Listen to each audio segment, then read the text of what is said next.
మినిస్టర్లు అలాగే 2 మేయర్లు అందరం కలిసి గవర్నర్ గారిని కలిసాం. వారి తాలూకు ఇంటర్వెన్షన్ అవసరం ఈ ప్రభుత్వంలో చాలా అత్యవసరం సార్. రాజ్యాంగాన్ని కాపాడండి. రాజ్యాంగం తాలూకు స్పిరిట్ ఏదైతే ఉందో దాన్ని మీ ప్రభుత్వంలో అమలు జరిపేటట్లు చూడండి అని చెప్పి వారికి రికమెండేషన్ ఇచ్చాం. సాక్షాత్తు మీ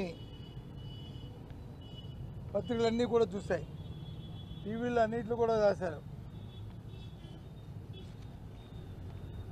రీసెంట్గా ఈ మధ్య ముఖ్యమంత్రి గారు నెల్లూరు వెళ్ళి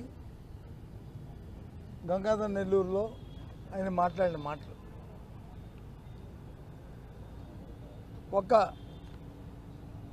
ఏ పని చేసినా సరే తెలుగుదేశం పార్టీ వాళ్ళకే చేయండి, వైసీపీ పార్టీ వాళ్ళకి చేయొద్దు, చేస్తే పాముకి పాలు వేసి పోషించినట్టే. కాబట్టి ఆయన చెప్పిన వర్కర్స్ చెప్పిన నేపథ్యం దయచేసి ఆలోచించమని కోరుతున్నాను. ఎవరైనా బెనిఫిషరీ ఉంటే బెనిఫిషరీకి పార్టీలు ఉండవు, బెనిఫిషరీకి వర్గాలు ఉండవు. బెనిఫిషరీకి ఏదైతే ప్రభుత్వం నిర్దేశించిన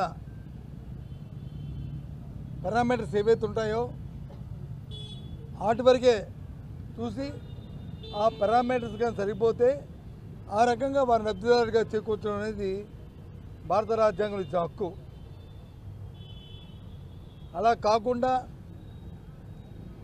ఆయన ప్రమాణ స్వీకారం చేసిన ఓతికి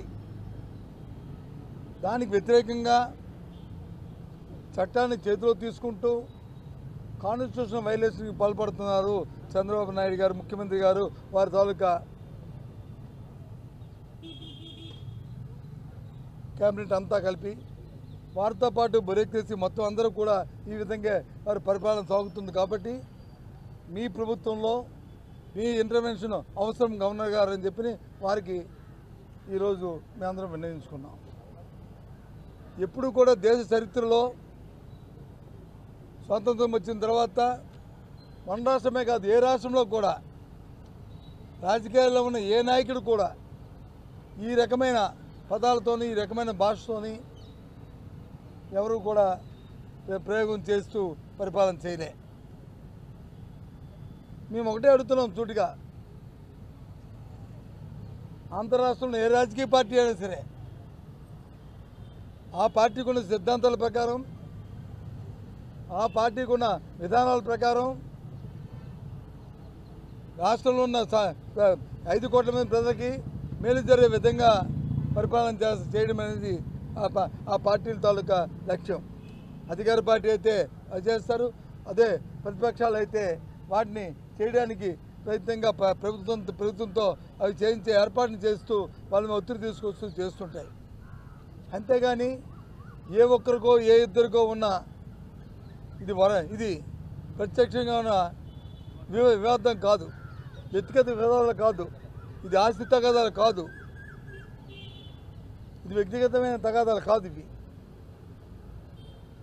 ఆ ఫండమెంటల్ వాల్యూస్ని పక్కన పెట్టి ఆ ఫండమెంటల్ ఇష్యూని పక్కన పెట్టి ఇవాళ ఈ రకంగా మాట్లాడడం అనేది రాజ్యాంగ భద్రమైన వ్యక్తులు మాట్లాడడం అనేది చాలా దురదృష్టకరమైన విషయాన్ని మరి గవర్నర్ గారి దృష్టికి తీసుకొచ్చాం. కాబట్టి ఇక్కడ ఉన్న మీ ద్వారా కూడా ఈ విషయాన్ని మీకు తెలియజెప్తూ రాష్ట్ర ప్రజానీకానికి అందరూ కూడా ఆలోచించమని కోరుతున్నాను. ఇది ధర్మమా? పేదవాడికి వచ్చి పార్టీ అంటుకొట్టి వాడికి ఇబ్బంది పెట్టడం అనేది న్యాయమా? సామాజిక వచ్చి వాడు అవసరాన్ని తీర్చడానికి వచ్చి రాజకీయ పార్టీ రంగును పొలవడం అది మంచి పనా?